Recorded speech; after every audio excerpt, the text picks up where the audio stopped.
ఈ అమౌంట్ అంతా ఎక్కడ పోతున్నది? దేశ విచ్ఛిన్నకర కార్యకలాపాలు చేసే వాళ్ళ దగ్గర కూడా పోతా ఉంది. దేశానికి ద్రోహం కూడా చేస్తున్నాం పెద్దల విషయంలో. ఇక చిన్న పిల్లల విషయానికొచ్చేస్తే ఇచ్చిన కార్యకలాపాలంటే సార్ ఇప్పుడు ఎవడో టెర్రరిస్ట్ చేతికి పోయి వాడిప్పుడు వచ్చి ఆ డబ్బులతో ఒక బాంబు వేసేంత అవసరం లేదు. వాడే బాంబు వేయక ముందే నువ్వు దీంట్లో ఇక్కడ వెళ్ళిపోతా ఉంది.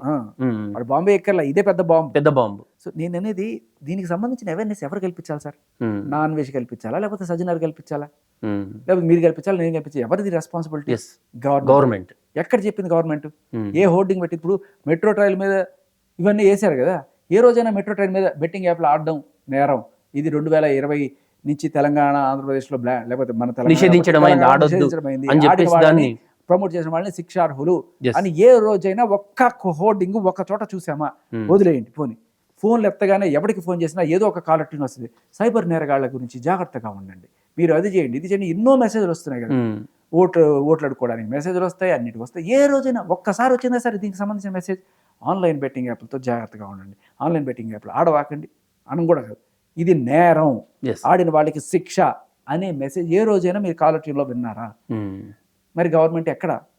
హోర్డింగ్లు కాదు, ప్రతి ఒక్కడికి రీచ్ అయ్యేట్టు కదా మీరు చెప్పాల్సింది.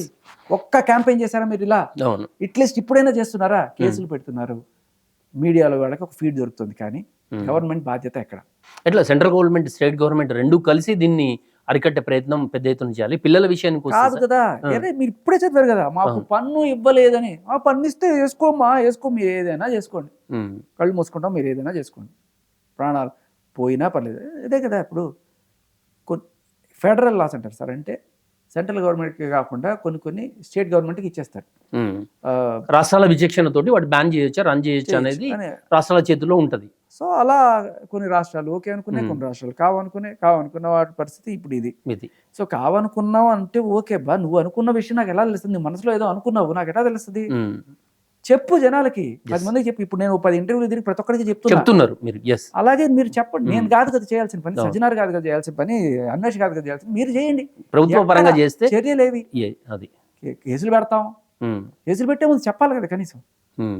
తెలీదు మొర్రో అని కొంతమంది అంటున్నారు, నిజమే కదా. మీరు ఎక్కడ తెలీదు అనడంలో చెప్తే కదా తెలిసేది. అది